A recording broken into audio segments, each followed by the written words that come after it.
प्राचीन भारतीय वैदिक ज्योतिष विज्ञान की इस ऑनलाइन निःशुल्क कक्षा में मैं डॉक्टर रविशंकर रवि आप सभी लोगों का हार्दिक स्वागत करता हूं हमारे यूट्यूब चैनल कल आज और कल पर। मित्रों, आकाशमंडल में 30 अक्टूबर 2023 को दिन के 2:13 पर एक बड़ी घटना हुई है। छाया ग्रह केतु अपना राशि परिवर्तन करके कन्या राशि में जा चुके हैं। कन्या राशि में केतु के इस गोचर का वृष राशि वालों पर क्या प्रभाव पड़ने वाला है, आज के वीडियो में हम इसकी चर्चा करेंगे। वीडियो के प्रथम भाग में हम केतु के पौराणिक एवं ज्योतिषीय स्वरूप को जानेंगे तथा केतु किस प्रकार से मनुष्यों को प्रभावित करते हैं, इस पर थोड़ी सी चर्चा करेंगे। इससे वृष राशि वालों को अपने ऊपर पड़ने वाले केतु के प्रभावों को समझने में आसानी होगी। तत्पश्चात वृष राशि के 11,90,50,000 लोगों पर केतु के इस गोचर का क्या प्रभाव पड़ेगा, इस पर चर्चा करेंगे। इसके बाद क्या सावधानियां रखनी चाहिए, इस पर चर्चा करेंगे।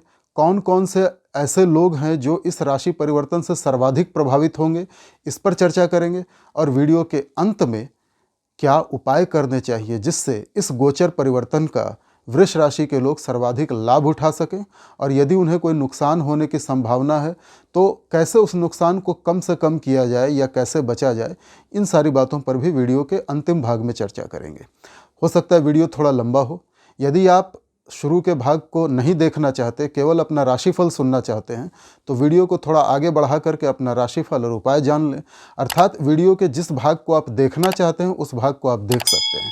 पर चूंकि मैं इन्फॉर्मेटिव वीडियोस बनाता हूं, मैं क्लासेस चलाता हूं एस्ट्रोलॉजी की, तो बहुत सारे ऐसे लोग होते हैं जो ज्योतिष को सीखना भी चाहते हैं। तो इसलिए मैं सारे दर्शकों को ध्यान में रख करके उनकी ज़रूरतों को पूरा करने का प्रयास करता हूँ। इसलिए शुरू के हिस्से में थोड़ा ज्ञान दे देता हूं और उसके बाद राशिफल पे आ जाता हूं। अभी आपके ऊपर है कि आप वीडियो के कौन से भाग को सुनना या देखना पसंद करते हैं, अथवा पूरा का पूरा वीडियो देखना पसंद करते हैं।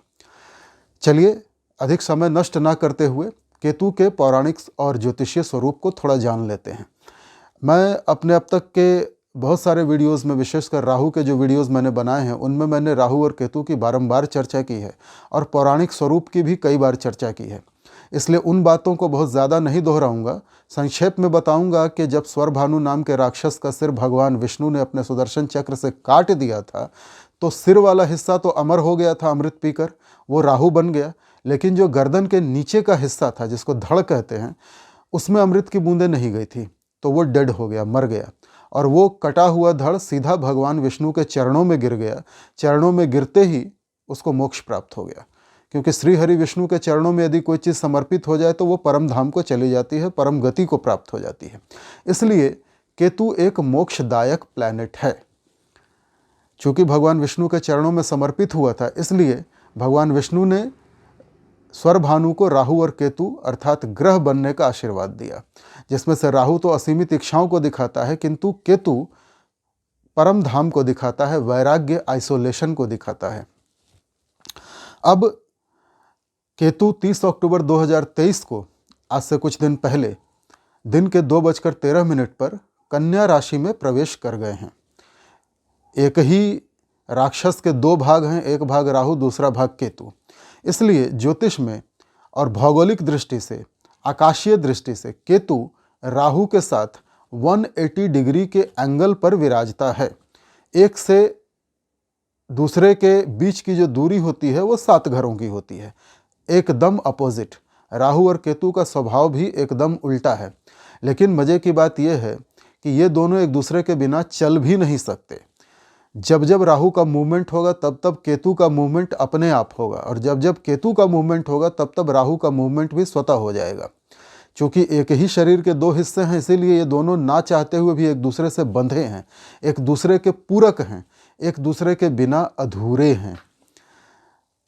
अब केतु का ये जो गोचरवश राशि परिवर्तन हुआ है, ये किन लोगों को ज़्यादा प्रभावित करेगा?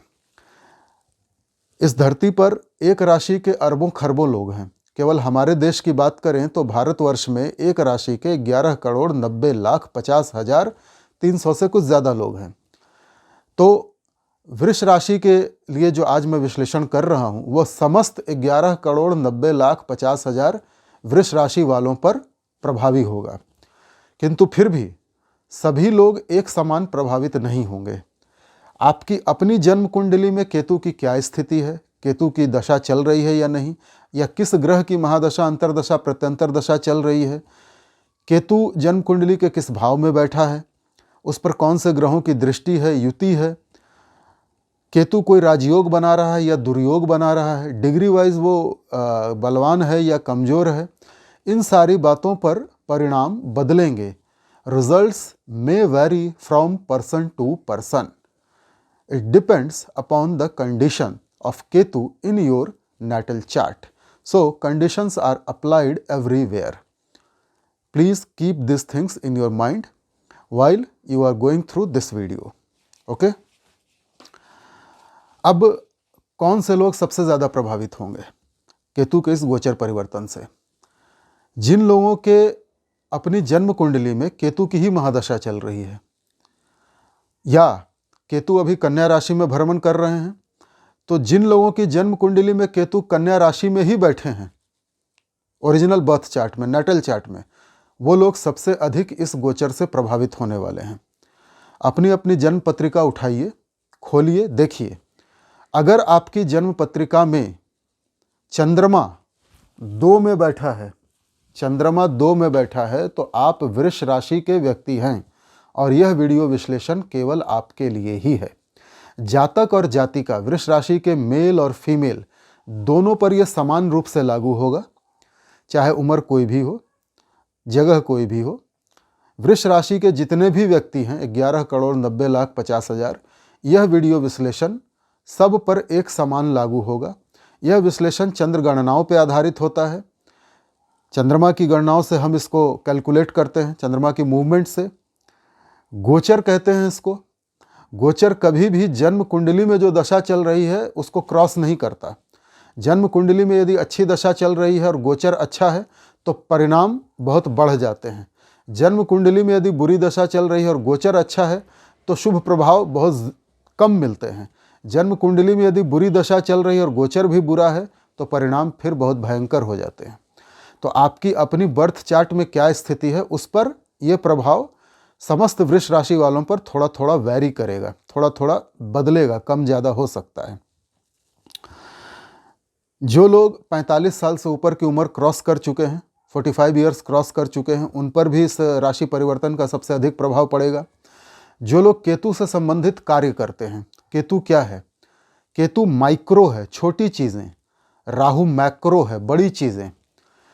माइक्रो चिप्स, कंप्यूटर में लगने वाली चिप्स, मोबाइल में लगने वाली चिप्स, माइक्रो SD कार्ड, जो आप मेमोरी कार्ड डालते हैं मोबाइल में, वो कितना छोटा होता है, माइक्रो SD कार्ड लिखा होता है। ये सारी चीज़ें केतु के अंडर आती हैं। जो लोग इनको बनाते हैं, जो साइंटिस्ट, जो टेक्नीशियंस, वो केतु प्रभावित होते हैं। कार्स में लगने वाली माइक्रो चिप्स, गाड़ियों में, हवाई जहाज में, शिप्स में, हथियारों में, अब तो सेना के पास जो हथियार होते हैं, आर्मी के पास, उनमें भी माइक्रो चिप्स लगते हैं क्योंकि सब कंप्यूटराइज होता है। टैंक्स जो गोला दागते हैं उनके अंदर भी कंप्यूटर होता है, फाइटर जेट्स में कंप्यूटर होता है, हेलीकॉप्टर्स में कंप्यूटर होता है, हथियारों में कंप्यूटर होता है, और सब में बिना कंप्यूटर जो है, बिना माइक्रोचिप के कोई कंप्यूटर काम नहीं करता। तो ये जितनी माइक्रो चीज़ें हैं ये केतु के अंतर्गत आती हैं।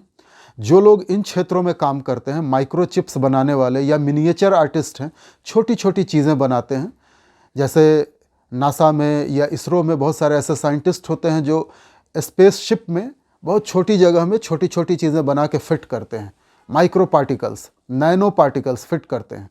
ये सारे लोग केतु से प्रभावित लोग होते हैं। जो रिसर्च करते हैं, PhD वगैरह करते हैं, पुरातत्व की खोज करते हैं, या पुरानी चीज़ों में जिनका इंटरेस्ट होता है, रिसर्च करके, खोज करके, शोध करके निकालते हैं कोई चीज़ें, वो भी केतु प्रभावित हैं। जो समाज सेवा करते हैं, सोशल सर्विस या फिलांथ्रोपी, पैसे दे करके दूसरों की सहायता करना, वो भी केतु प्रभावित हैं। या जो NGO वगैरह, ट्रस्ट वगैरह चलाते हैं, वो केतु प्रभावित हैं। इसके बाद जो लोग दवाइयों का काम करते हैं, चाहे आयुर्वेदिक दवाइयाँ, औषधियाँ बनाएं, चाहे होम्योपैथिक मेडिसिन बनाएं, चाहे एलोपैथिक मेडिसिन बनाएं, दवाइयाँ बनाने की फैक्ट्री में जो साइंटिस्ट होते हैं, डॉक्टर्स होते हैं, ये लोग सब केतु प्रभावित होते हैं। और यही लोग इस गोचर परिवर्तन से, राशि परिवर्तन से सबसे अधिक प्रभावित भी होने वाले हैं।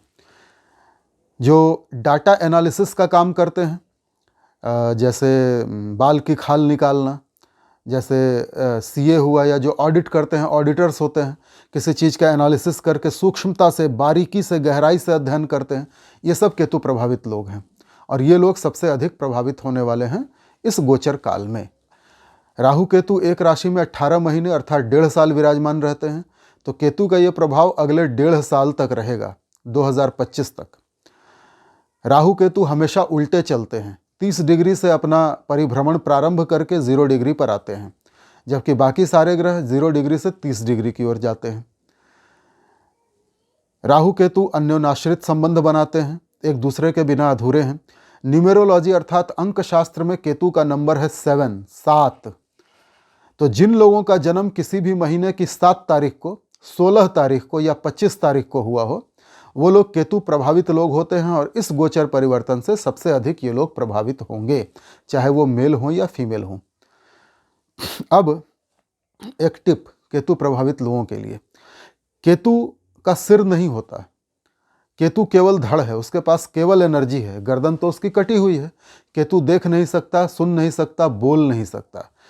केतु के मन में इच्छाएं नहीं आती। केतु को कहते हैं, केतु प्रभावितों के पास बुद्धि भ्रम की कई बार स्थिति आ जाती है, क्योंकि केतु का सिर कटा होता है। तो जो भी लोग केतु से प्रभावित हैं, या जिनका जन्म 7, 16 या 25 तारीख को हुआ हो किसी भी महीने में, यदि इन लोगों के जीवन में कोई काम अटक रहा हो, कोई महत्वपूर्ण काम इनसे नहीं हो पा रहा हो, इनको रास्ता न दिख रहा हो, ये एकदम ब्लैंक हो जा रहे हो कि मैं करूं तो क्या करूं, किस ओर जाऊं, किस डायरेक्शन में जाऊं, क्या करूं, तो ऐसे लोगों को, अगर वो मेल है, तो किसी राहु प्रभावित महिला, फीमेल से दोस्ती करनी चाहिए। वो फीमेल उसको आइडियाज़ देगी। यदि वो केतु प्रभावित महिला है, तो उसको किसी राहु प्रभावित मेल से दोस्ती करनी चाहिए। प्रकृति का जो पुरुष और स्त्री का परस्पर आकर्षण है वो भी काम करेगा। और केतु धड़ है, राहु सिर है। राहु भी बेचैन है, उसके पास धड़ नहीं है, उसमें इच्छाएं, आइडियाज़ तो बहुत सारे हैं, दिमाग में एक से एक योजनाएं आती हैं, लेकिन उन योजनाओं को वो पूरा नहीं कर पाता, क्योंकि बॉडी नहीं है उसके पास। केतु सब कुछ कर सकता है, बॉडी है इसके पास, लेकिन इसको रास्ता दिखाने वाला कोई नहीं। इसके दिमाग है ही नहीं, इसके पास आइडियाज़ ही नहीं आते। तो जब राहु और केतु प्रभावित मेल और फीमेल एक दूसरे के संपर्क में आएंगे, तो राहु प्रभावित व्यक्ति आइडियाज़ देगा, बुद्धि देगा, रास्ता दिखाएगा, डायरेक्शन देगा, और केतु प्रभावित व्यक्ति उस रास्ते पे चलेगा तो उसको कामयाबी मिल जाएगी। राहु प्रभावित व्यक्ति का स्वार्थ भी पूरा हो जाएगा, उसके भी योजनाएं पूरी हो जाएंगी, और केतु प्रभावित व्यक्ति का भी स्वार्थ पूरा होगा। तो दोनों एक दूसरे के पूरक हैं। इसलिए मेरी सलाह है कि जो लोग 7, 16 या 25 तारीख को जन्मे हों, चाहे मेल हो चाहे फीमेल हो, वो अपने किसी भी काम में जो लोग राहु प्रभावित हैं उनका सहयोग लें। अब राहु प्रभावित व्यक्ति वो होते हैं जो किसी भी महीने की 4, 13, 22 या 31 तारीख को जन्मे हों। तो आप यदि केतु प्रभावित हैं, तो आप राहु प्रभावित व्यक्ति को खोजने का प्रयास करें, और कोशिश करें कि वो अपोजिट सेक्स का हो, तो ये कामों के लिहाज से बहुत अच्छा होगा। अब केतु के इस राशि परिवर्तन का वृष राशि के 11,90,50,000 लोगों पर जो प्रभाव पड़ने जा रहा है उसकी चर्चा करेंगे। देखिए, केतु का यह गोचर आपके पंचम भाव से हो रहा है, 5th हाउस से। वृष राशि, यहाँ से 1, 2, 3, 4, 5 केतु कन्या राशि में आ रहे हैं। कन्या राशि बुध की राशि है, जो केतु के मित्र हैं। अर्थात केतु अपने मित्र की राशि में आ रहे हैं, मतलब बहुत कंफर्टेबल है, बड़े रिलैक्स हैं, आराम से बैठे हैं। अब पंचम स्थान, पंचम भाव होता है संतान का, विद्या, बुद्धि, शिक्षा, मंत्र साधना, राजकाज का भी होता है, सरकार को भी देखा जाता है इससे। जब मैं अपने भावों के वीडियो बना रहा था, तो मैंने 12 भावों पर विस्तृत वीडियो बनाए हैं, उसमें पंचम भाव पर भी वीडियो बना के मैंने डाला हुआ है। यदि आप पंचम भाव को बहुत अच्छे से समझना चाहते हैं तो कृपया मेरे पुराने वीडियोस देख लीजिए, ये चीज़ें आपको बड़ी आसानी से क्लियर हो जाएंगी।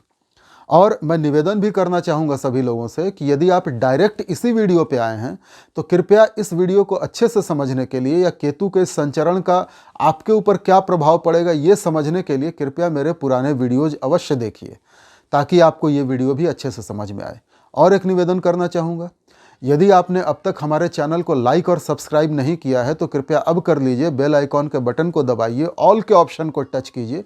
और यदि आपने अब तक हमारे चैनल को अपने दोस्तों, मित्रों, रिश्तेदारों में शेयर नहीं किया है, अपने social media accounts Facebook, Instagram, Telegram, Twitter इत्यादि पे अपने ग्रुप्स में नहीं भेजा है तो कृपया अब भेज दीजिए, ताकि अधिक से अधिक लोग हमारे वीडियोज़ को देखें और इस राशि परिवर्तन का, इस गोचर का अधिकतम लाभ उठाएं।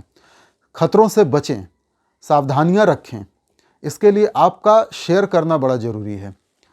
तो चलिए अब आते हैं मूल विषय पर कि केतु पंचम भाव में आए हैं। पंचम भाव में ऐसा बहुत सारे ग्रंथों में कहा गया है और मैं भी इस बात को मानता हूँ कि पंचम भाव में जब केतु आता है तो भाइयों से झगड़े होते हैं, संतान से झगड़े होते हैं, संतान से विरक्ति होने लगती है और शिक्षा में कहीं ना कहीं जो छात्र हैं उनकी शिक्षा में बाधा आती है।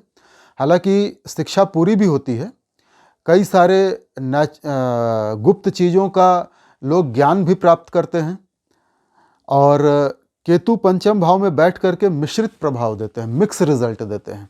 तो एक एक करके इन चीज़ों को समझते हैं। सबसे पहले हम आते हैं संतान पर, क्योंकि संतान भाव है, धर्म भाव है, धर्म त्रिकोण भी है ये, इसको धर्म त्रिकोण कहते हैं। धर्म, अर्थ, काम, मोक्ष, फिर धर्म। तो धर्म त्रिकोण में जब केतु बैठेगा तो केतु क्या करेगा, आपको अपने धर्म से विमुख करेगा। धर्म का मतलब रिलीजन नहीं, जिस धर्म में आप पैदा हुए हैं वो धर्म की बात नहीं कर रहा मैं। धर्म का अर्थ होता है कर्तव्य, ड्यूटीज, फर्ज, आपकी जिम्मेदारियां। और जैसे ही केतु पंचम भाव में आएगा, धर्म के भाव में, आप अपनी जिम्मेदारियों से कतराने लगेंगे, आपका मन उचाट होने लगेगा। विशेषकर संतान के प्रति, ये संतान का भाव है ना, तो संतान के प्रति जो जिम्मेदारियां होती हैं उनसे आप भागने लगेंगे। आपको संतान के भविष्य की भी चिंता नहीं रहेगी, आप कहीं ना कहीं आइसोलेशन में जाएंगे। केतु इंट्रोस्पेक्शन करवाता है, अपने आप में चिंतन करवाता है, आत्मचिंतन। केतु त्याग करवाता है, कन्या राशि त्याग की राशि है। जब आप मोह माया का त्याग करेंगे तभी तो मोक्ष की ओर बढ़ेंगे। केतु आपको आइसोलेशन में जाएगा, आप एकांत प्रिय हो जाएंगे, कम बोलेंगे, आत्मचिंतन, आत्म मंथन करेंगे। और ये सब तभी होगा जब मोह से आपका बंधन टूटेगा। तो आप यदि विष राशि के महिला हैं या पुरुष हैं, संतान से आपके संबंध खराब होने वाले हैं। आप संतान की जिम्मेदारियां नहीं निभाएंगे, संतान के प्रति कुछ भी नहीं सोचेंगे। आपको लगेगा सब अपनी अपनी किस्मत लेके आए हैं, जो इनके साथ होना होगा वो अवश्य होगा, तो मैं क्यों चिंता करूं। इस प्रकार से वैराग्य का भाव आपके मन में आएगा। तो सबसे पहले तो आप संतान धर्म से विमुख हो जाएंगे। इस कारण संतान से संबंध बिगड़ेंगे आपके। पति या पत्नी से भी झगड़े होंगे, पति या पत्नी से झगड़े होंगे। और केतु पर राहु की दृष्टि भी है पंचम भाव पे, तो कई बार बुद्धि भ्रम की स्थिति आएगी, दुविधा में रहेंगे आप, क्या करूं क्या ना करूं। राहु है इच्छा, अनंत इच्छाएं, वासनाएं, और केतु है मोक्ष। राहु है भोग, केतु है योग। राहु है भुक्ति, केतु है मुक्ति। काल सर्प दोष में राहु सांप का मुंह होता है जो ज़्यादा खतरनाक होता है, और केतु सांप की पूंछ होती है जो कम खतरनाक होता है। इसलिए केतु मोक्ष देता है। मैंने कहा ना, राहु केतु एक दूसरे से एकदम अपोजिट हैं। अब दोनों ग्रह एक दूसरे को सप्तम दृष्टि से देख भी रहे हैं, तो दोनों प्रभाव आपके मन पे आएंगे। कभी तो आपका मन होगा कि भोग विलास कर लिया जाए, सारी इच्छाएं पूरी कर ली जाएं, और कभी आपका मन होगा कि छोड़ो, इन चीज़ों में कुछ नहीं रखा, मुक्ति की ओर चलते हैं, मोक्ष की ओर चलते हैं, आध्यात्मिक हो जाते हैं। तो यही कभी आध्यात्मिक, कभी योगी, कभी भोगी, इस दुविधा में ही आपके अगले 18 महीने गुजरने वाले हैं। आप किसी भी एक विचार पे टिक के नहीं बैठेंगे। कभी खूब भोग करेंगे, भोग करने की इच्छा होगी, और फिर भोग से अचानक मन विरक्त हो जाएगा, अचानक आप साधना में चले जाएंगे, अचानक आप स्पिरिचुअल सेंटर में जाके 10-15 दिन, महीना भर रह लेंगे, फिर वहाँ मन उब जाएगा, फिर आप सांसारिकता में लौट आएंगे। ये चलता रहेगा। केतु संतान के भाव में बैठा है। संतान के भाव में बैठा हुआ केतु और राहु की दृष्टि है। जो महिलाएं गर्भवती हैं उनके गर्भ की हानि हो जाएगी, संतान की हानि हो जाएगी, मिसकैरेज, एबॉर्शन हो जाएगा। किंतु जो महिलाएं गर्भ धारण करना चाहती हैं उनको गर्भ धारण करने में सफलता मिलेगी, नेचुरल तरीके से नहीं। केतु सर्जरी का भी कारक है, और केतु कुछ अनएक्सपेक्टेड तरीके से, कुछ अलग तरीके से रिजल्ट देता है, मिस्टीरियस प्लैनेट है। तो केतु आपका गर्भधारण करवाएगा, in vitro fertilisation, IVF technique, surrogacy, surrogate mother, ये सब सुना होगा आपने, इन तरीकों से करवाएगा। या केतु अगर डिलीवरी करवाएगा तो सिजेरियन करवाएगा, नॉर्मल डिलीवरी आपकी नहीं होगी। पर बहुत अधिक संभावना है कि कुछ जो महिलाएं गर्भवती हैं उनके मिसकैरेजेस भी होंगे, यदि केतु की स्थिति आपकी जन्म कुंडली में भी पहले से पीड़ित हुई, खराब हुई, तो ये परिणाम मिलेंगे। तो सावधान रहने की आवश्यकता है, विशेषकर महिलाओं को। संतान का भाव है, केतु पिशाच बाधा देते हैं, राहु प्रेत बाधा देते हैं, केतु पिशाच बाधा देते हैं। अब भूत, प्रेत, यक्ष, गंधर्व, किन्नर, नाग, पिशाच, डाकिनी, शाकिनी, जिसको डायन या चुड़ैल कहते हैं, इनकी अलग अलग श्रेणियां हैं, अलग अलग कैटेगरीज हैं अतृप्त आत्माओं की या अद्भुत शक्ति वाले, अक्सर बुरा करने वाली आत्माओं की। तो उसमें से राहु जो है वो प्रेत बाधा देता है, और पंचम भाव में यदि केतु विराजमान हो तो वो पिशाच बाधा देता है। तो सावधानी क्या रखनी है, जो महिलाएं, वृष राशि की जो महिलाएं होती हैं वो वैसे भी अत्यंत रूपवती होती हैं, सुंदरी होती हैं। तो ऐसी सुंदरी कोमलांगी महिलाएं केतु के इस गोचर काल में किसी सुनसान स्थान पे, जैसे शमशान हो, कोई निर्जन स्थान हो, भले वो मंदिर क्यों ना हो लेकिन एकदम खाली हो, कोई व्यक्ति ना हो उसमें, कोई सुनसान रास्ता हो, ऐसे सुनसान निर्जन स्थानों पे अकेली ना जाएं। जब भी बाहर निकलें किसी अन्य महिला या अन्य पुरुष के साथ निकलें। पीपल के वृक्ष के नीचे न जाएं तो ज़्यादा अच्छा, विशेषकर संध्या समय के पश्चात 6 बजे के बाद तो ये सावधानियां आप जरूर रखें। पीपल के पेड़ के आसपास फटकें भी नहीं, और किसी निर्जन स्थान पे, यदि आप गांव देहात कस्बे में रहती हैं तो भी किसी निर्जन स्थान पे, सुने खेत में, मैदान में, किसी पेड़ के नीचे 6 बजे संध्या के बाद आप मत जाएं। ये वृष राशि वाली महिलाओं के लिए मेरी चेतावनी है, वैसे चेतावनी पुरुषों पर भी लागू होगी। केतु पंचम में आकर के पिशाच बाधा देते हैं, ठीक है, और पिशाच एक योनि है जो बहुत खतरनाक होती है। तो केतु पिशाच बाधा जब देंगे तो उसके लक्षण अपने आप आपको प्रकट होने लगेंगे, दिमाग काम नहीं करेगा, पागलों की तरह इधर उधर किसी को भी मारते पीटते चलेंगे, कुछ बड़बड़ाएंगे, नंगे रहेंगे, कचरा खाएंगे, बहुत सारी चीज़ें आती हैं। पूरी तरह पागल नहीं बनाते, पर पिशाच बाधा के जो लक्षण हैं वो आपको स्पष्ट दिखेंगे आपके घर वालों को। तो ये मेरी सलाह है, इस पर ध्यान रखेंगे। मानसागरी जैसे ग्रंथों में केतु को राहु पुच्छम कहा गया है, राहु पुच्छम जैसे शब्द का प्रयोग किया गया, जो मैंने अभी बताया कि सांप की पूंछ है केतु, राहु की पूंछ है। तो मानसागरी जैसे ग्रंथों में कहा गया है कि जब केतु पंचम में आते हैं तो अपने भाइयों से विवाद करवाते हैं, और घात वातादि कष्टम, मतलब सहोदर भाइयों से झगड़े करवाएंगे, झगड़े मारपीट की स्थिति तक बढ़ जाएंगे, दुश्मनी भयंकर हो जाएगी, और आपको वात रोग होगा। वात मतलब हवा, या तो गैस्ट्रिक की प्रॉब्लम हो जाएगी, गैस्ट्राइटिस हो जाएगा, क्योंकि केतु पंचम स्थान में बैठे हैं, ये पंचम स्थान है और पंचम स्थान पेट को भी दिखाता है, तो पेट से संबंधित डिजीज हो जाएंगे आपको, या फिर गठिया का प्रॉब्लम होगा, ज्वाइंट पेन होगा, आर्थराइटिस वगैरह होगा, घुटने में, हिप में, सर्वाइकल स्पॉन्डाइलिटिस, लंबर स्पॉन्डाइलिटिस जैसी बीमारियां, वात रोग होगा। केतु जब पंचम में आते हैं तो शिक्षा में बाधा आती है।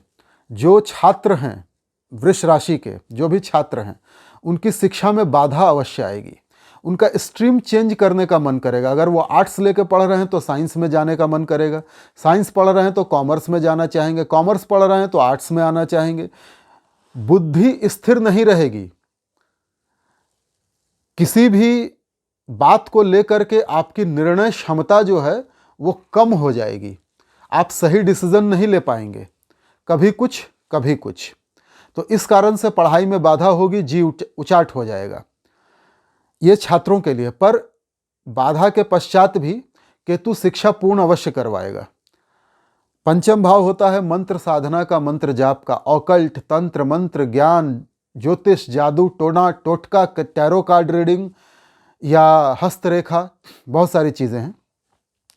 इन चीज़ों में अचानक से आपका इंटरेस्ट बढ़ जाएगा, वृष राशि के महिला और पुरुषों का, और आप गहराई में घुसेंगे, क्योंकि केतु सूक्ष्मता देता है ना, सूक्ष्मता देता है, बारीकी से अध्ययन करवाता है। तो आप बड़ी बारीकी से, जिस किसी भी ऑकल्ट साइंस में, गुप्त विद्याओं में आपकी रुचि होगी, आप उसका बारीकी से अध्ययन करेंगे और उसको अच्छी तरह से समझेंगे, समझ जाएंगे। साथ ही आप अगर रिसर्च कर रहे हैं, पीएचडी कर रहे हैं, तो पीएचडी में भी बड़ी बारीकी से, गहराई से उतर के पीएचडी करेंगे और पीएचडी आपकी पूरी हो जाएगी। ये देंगे केतु। शिक्षा में छात्रों को बाधा अवश्य देंगे, पर कई सारे लोगों की पीएचडी पूरी करवा देंगे। अलग तरह की शिक्षा, गुप्त ज्ञान आपको दे देंगे, जो ऑकल्ट का, ज्योतिष का रहस्यमयी ज्ञान है। केतु रहस्यमयी प्लैनेट है, मिस्टीरियस प्लैनेट है, राहु केतु दोनों, तो इसलिए रहस्यमयी ज्ञान आपको प्राप्त हो जाएगा। अब केतु की दृष्टियों की चर्चा करें तो केतु पंचम भाव में बैठ करके अपनी पंचम दृष्टि से 1, 2, 3, 4 और 5 पंचम दृष्टि से धर्म भाग्य भाव को देख रहे हैं, नवम भाव को। एक धर्म त्रिकोण में बैठे हैं, दूसरे धर्म त्रिकोण को देख रहे हैं। ये बात भी साफ साफ बताती है कि आपके अंदर आध्यात्मिकता बढ़ेगी, धार्मिकता बढ़ेगी। आप कई सारे तीर्थ स्थलों, धार्मिक स्थानों की यात्रा करेंगे, कई सारे स्पिरिचुअल सेंटर्स में जाएंगे, धर्म के प्रति आपका रुझान बढ़ेगा, आप एकांत प्रिय हो जाएंगे, अलग थलग होकर के साधना में मन लगाएंगे, आप अंतर्मुखी हो जाएंगे, इंट्रोवर्ट, आप कम बोलेंगे, चिंतन ज़्यादा करेंगे, मंथन ज़्यादा करेंगे। कन्या राशि शुद्धता, पवित्रता, शुचिता की राशि है। सलाह भी मेरी यही रहेगी कि जब तक केतु कन्या में विराजमान हैं, तब तक अपने भावों को, मनोबुद्धि को शुद्ध और शुचित रखें। जितना साफ सुथरा विचार होंगे, उतना ही केतु कल्याणकारी होंगे।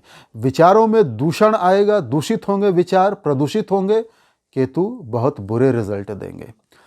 राहु केतु परिवर्तन का इशारा देते हैं।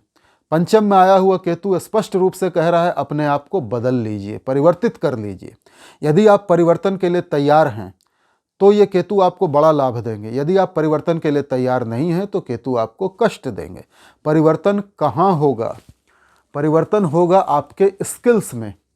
केतु की सप्तम दृष्टि जा रही है एकादश भाव पे, इनकम का भाव। जो सर्कल हमने खुद तैयार किया है बड़े होने के बाद, वो है एकादश भाव। बड़े भाई बहनों को, मित्रों को, अपने नेटवर्क, अपने सर्कल को दिखाता है।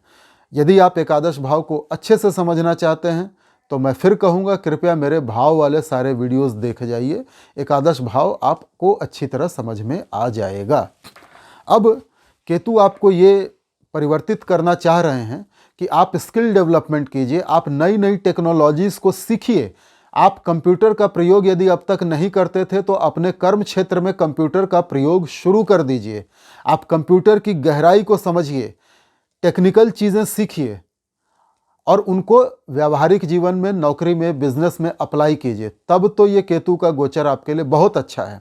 केतु आपको आगे बढ़ाएंगे, टेक्नोलॉजी के कारक हैं, सूक्ष्म चीज़ों के कारक हैं।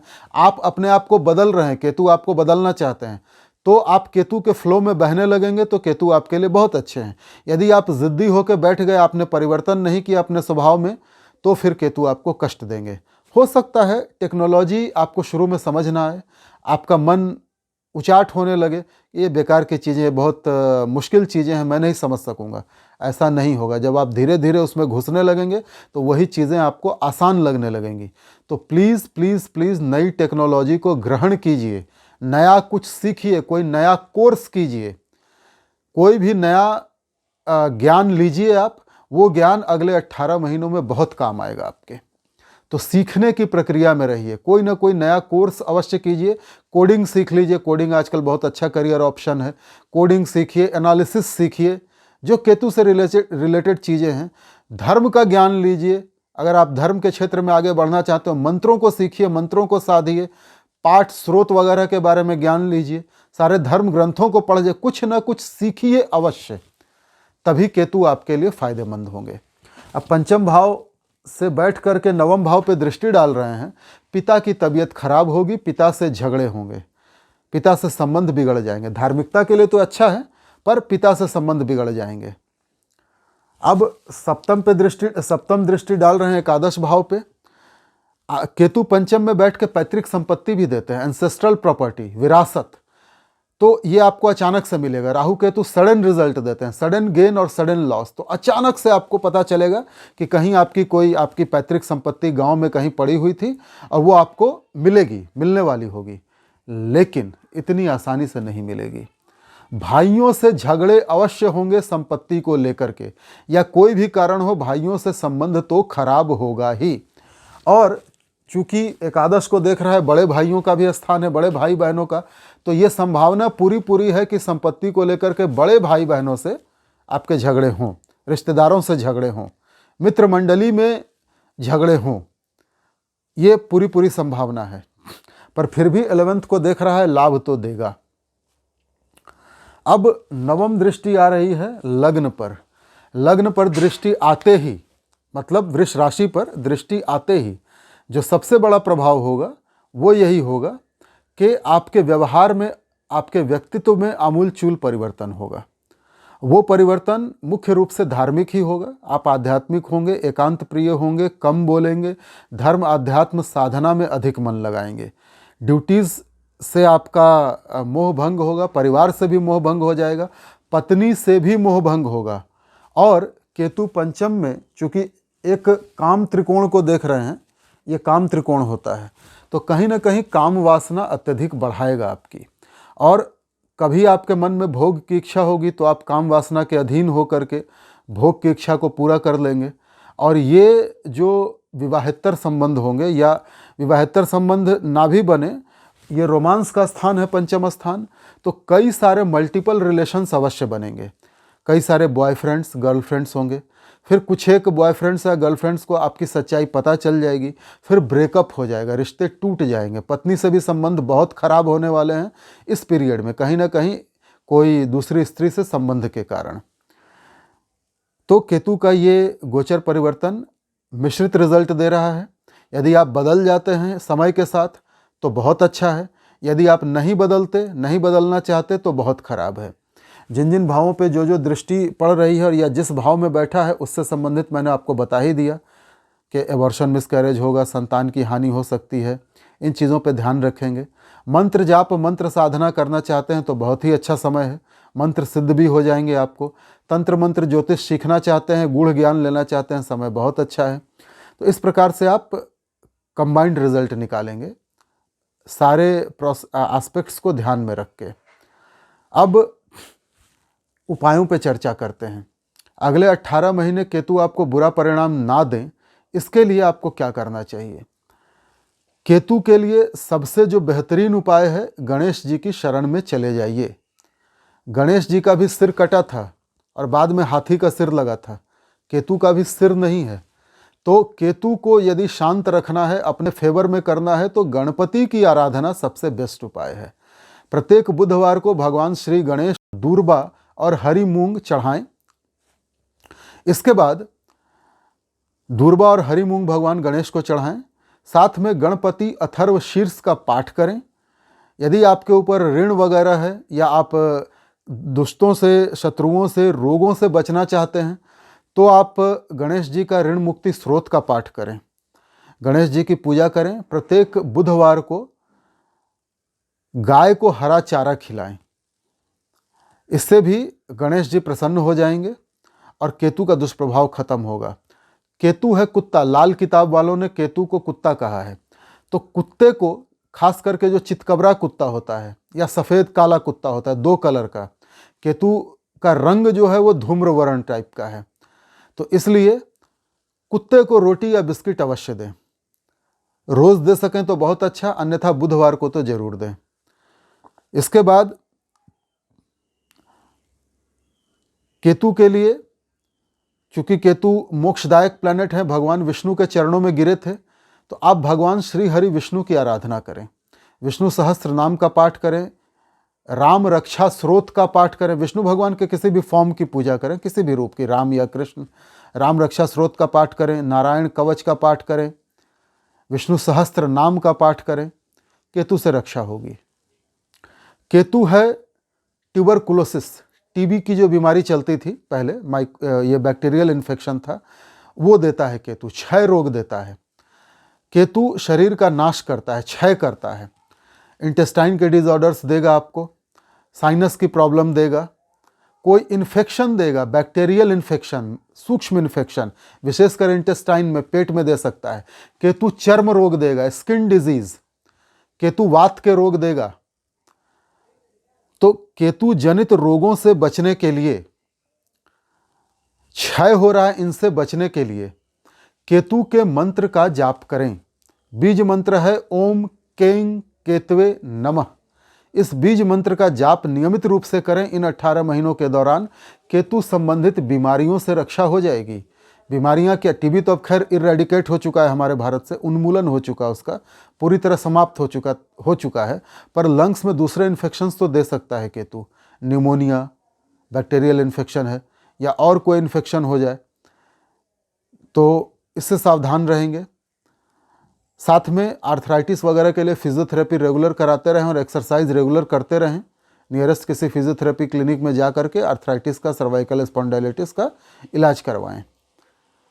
अगर आप ये उपाय करते हैं तो केतु आपसे प्रसन्न रहेंगे। केतु के स्वरूप में, केतु के एक हाथ में झंडा है और केतु पृथ्वी संज्ञक राशि में बैठे हैं, कन्या राशि में। केतु धर्म ध्वजा का प्रतीक हैं। यदि आपने केतु के उपाय कर लिए, यदि आपने केतु को समझ के उसके अनुसार परिवर्तित कर लिया खुद को, तो केतु आपकी कीर्ति पताका फहरा देंगे, आपके नाम को बड़ी ऊंचाइयों पे ले जाएंगे, आपका नेम फेम हो जाएगा चारों तरफ। केतु यश मान प्रतिष्ठा में वृद्धि करते हैं अपनी दशा अंतर्दशा में। और यदि आपने इन चीज़ों को नहीं समझा तो केतु आपको डाउन भी कर देंगे। झंडा बुलंद नहीं होगा, झंडा नीचा हो जाएगा। तो इन बातों को समझें और केतु का उपाय करें। केतु के इस गोचर का अधिकतम लाभ उठाएं। इन्हीं शब्दों के साथ मैं अब वीडियो समाप्त करूंगा। यदि आप अपनी जन्म पत्रिका में क्या स्थिति है केतु की, आप उसको नहीं समझ पा रहे, विश्लेषण नहीं कर पा रहे, आपको अपनी राशि पता नहीं है, या आपको मेरी बातें अच्छी तो लगी किंतु आप खुद से समाधान नहीं कर पा रहे, तो यदि आप चाहें तो स्क्रीन पे जो नंबर दिया गया है, व्हाट्सएप नंबर, आप उस पर संपर्क करके हमारे कार्यालय में संदेश के द्वारा, व्हाट्सएप मैसेज के द्वारा अपनी समस्या बता सकते हैं। हमारे स्टाफ आपको पूरी प्रक्रिया बताएंगे और उसके बाद आपकी समस्या का समाधान मैं करूंगा। प्रक्रिया समाप्त होने के बाद आप मुझसे फ़ोन पे भी बात कर सकते हैं, मैं आपके प्रश्नों का उत्तर दूंगा। तो चाहें तो आप मुझसे अपना पत्रिका का विश्लेषण करवा सकते हैं। स्क्रीन पे जो नंबर आएंगे उन पे मैसेज कीजिएगा, व्हाट्सएप नंबर। तो चलिए आज का वीडियो यहीं ख़त्म करते हैं। मिलते हैं कल के वीडियो में। मिथुन राशि वालों के लिए केतु का ये गोचर परिवर्तन कैसा रहेगा, इस पर चर्चा करें।